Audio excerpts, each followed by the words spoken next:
Today we unpack the quiet dependencies shaping next quarter's roadmap pane. Welcome back to AI on AI. Today we're asking, who actually evaluates AI's social impacts, and where are the gaps? The short answer is it's split. Developers underreport key areas like environment and labor, while independent folks hammer on bias and safety, though they hit limits without disclosures. From the business lens, incentives drive the map teams prioritize what moves adoption or checks a compliance box. Everything else, frankly, gets deprioritized. Methodologically, we've got islands of benchmarks and little shared theory. It's like trying to debug spaghetti code in the dark, lots of poking, not enough instrumentation. So first party versus third party. What's uniquely knowable and what's realistically auditable? Only developers can credibly report data provenance, training compute, emissions, and moderation labor. The inside the factory stuff. Third parties excel at stress testing bias, toxicity, and performance gaps. But we can't infer, say, workforce conditions or exact emissions without at least some breadcrumbs. Moderation labor is the quiet void, nearly invisible in reports, yet it's the human shock absorber of model deployment. And reporting on environmental costs spiked and then dipped. It's measurable, so the drop reads less like difficulty and more like, well, a strategy shift. Why the retreat on environment and bias reporting? Fear, friction, or both? Both. Negative headlines sting, and the internal lift is real. If it's not tied to revenue, risk reduction, or regulation, it slides. Some categories are hard, privacy leakage and labor supply chains, but emissions, that's doable, it got deprioritized. We're missing measurement protocols, not just datasets. What gets measured gets managed, but we need agreed units, variance, and context. Think Swiss cheese model. First-party slices, third-party slices. Alignment happens when holes don't line up, otherwise risk slips through. Let's ground it. Real-world examples. A healthcare triage bot, capability scores looked great, but subgroup performance drifted. Without disparity reporting, you risk unequal advice. A loan assistant, clever at document analysis, yet fairness across regions lagged. Business impact is real if audits catch disparities late. A code generator in finance hallucinated sensitive snippets from training. Privacy tests caught it only after deployment sims, not pre-release. A classroom tutor content safety looked fine globally, but local cultural toxicity slipped through. Sensitive content evals need regional nuance. Recent developments, regulations kicking in, new agent frameworks, lots of smaller multimodal models. How does that change evaluation? Agents multiply failure modes, tool use, multi-step plans, delegation. Benchmarks need scenario graphs, not just single-turn prompts. Smaller, specialized models are hot for cost and latency, but fragmentation makes comparability painful. Transparency can actually get worse. And we're still worshipping leaderboards. Benchmarks are like gym selfies. Impressive lighting, questionable health. I'll push back on expert too. Smaller models can be more auditable.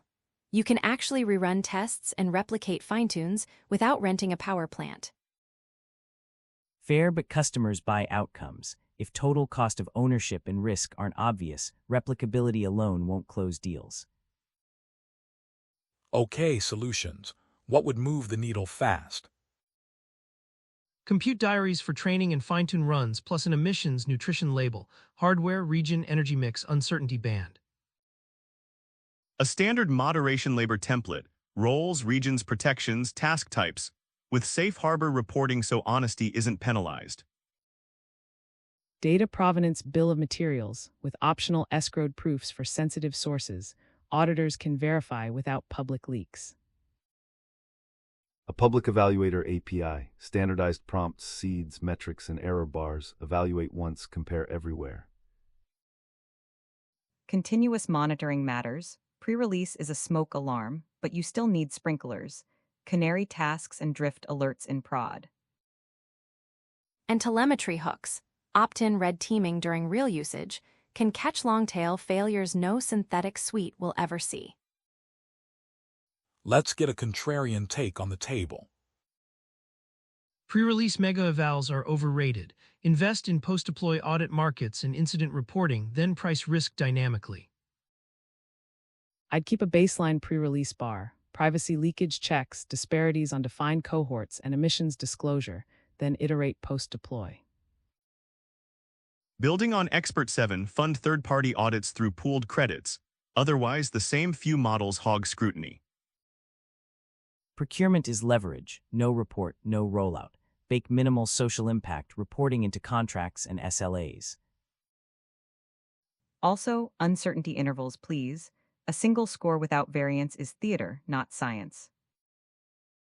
Quick predictions, what's coming next? Automated evaluator agents will chain tools, run scenario trees, and publish reproducible cards via standard interfaces. Sector-specific profiles, health, finance, education, with risk-weighted evals, a bit like certification regimes but lighter. Emissions accounting will be native in cloud bills. You'll plan training with carbon budgets, not just time budgets. Labor provenance badges become a thing. Customers will ask who labeled and moderated, not just how fast it runs. Bottom line, measure twice, ship once, then measure continuously and feed it back into training. And remember, good input, good output. Garbage in, compliance spreadsheet out is not a strategy. That's our show. Evaluate smarter, not louder. Thanks for listening, and we'll catch you next time. Up next, a brief summary of the key takeaways. Narrated by the AI voice of Sri, the central question is, who evaluates the social impacts of foundation models and where the coverage gaps are? Foundation models are large, pre-trained systems used for many tasks without a specific application in mind. Social impact evaluations assess how these models affect people and society beyond raw performance.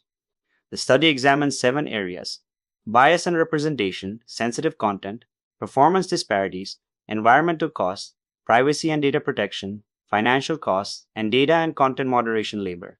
The authors analyzed 186 release reports and 183 post-release sources and conducted interviews with model developers. First-party reporting comes from the model developer, while third-party reporting comes from independent researchers, nonprofits, or outside organizations. They find a clear division of labor where first-party reporting is sparse and often superficial, and third-party evaluators cover more ground with greater detail. On a 0 to 3 detail scale, first-party reports averaged under 1, while third-party evaluations averaged over 2.5. First-party disclosures have declined over time, especially on environmental impact and bias. Sensitive content evaluations receive the most consistent attention across both groups. Sensitive content refers to harmful or toxic materials such as hate speech, abuse, or self-harm instructions. Experts say this focus reflects reputational risk and clearer metrics that are easier to implement. Performance disparity means the model works better for some groups or languages than others. Data and content moderation labor refers to the human work of labeling, filtering, and policing data, often performed by low-paid workers in different countries. Reporting on data and content moderation labor appeared in only about 12% of first-party documents and was almost absent in third-party sources. Only developers can reliably disclose data sources, training infrastructure, content moderation practices, and exact financial costs, yet interviews suggest these are deprioritized unless tied to product goals or regulation. The study used a standardized scoring guide and statistical modeling to compare reporting across providers, sectors, regions, and time.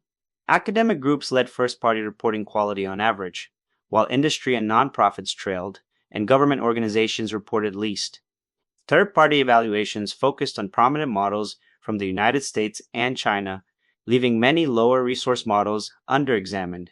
Challenges include weak incentives, fear of reputational or legal risk, missing standardized methods, and limited access to proprietary information. Suggested remedies include policies that require greater transparency, safe harbors for honest disclosure, and standardized templates that make reporting practical. Safe harbors mean legal protections for good faith disclosures of sensitive information. Experts also call for shared infrastructure to collect third-party evaluations, automated tools for impact measurement, and community coordination to avoid regulatory capture. Regulatory capture means rules get shaped by the companies being regulated rather than by the public interest. This work matters because many adoption decisions rely on reported evaluations rather than independent testing. When social impacts are missing or unclear, risks like discrimination, privacy harms, and hidden environmental and labor costs go unaccounted for. Future efforts should connect upstream model measurements to real-world outcomes, refine adequacy criteria for each category, and expand coverage to overlooked models and regions. Tag a peer who challenges your thinking and swap your top 2 takeaways from this discussion.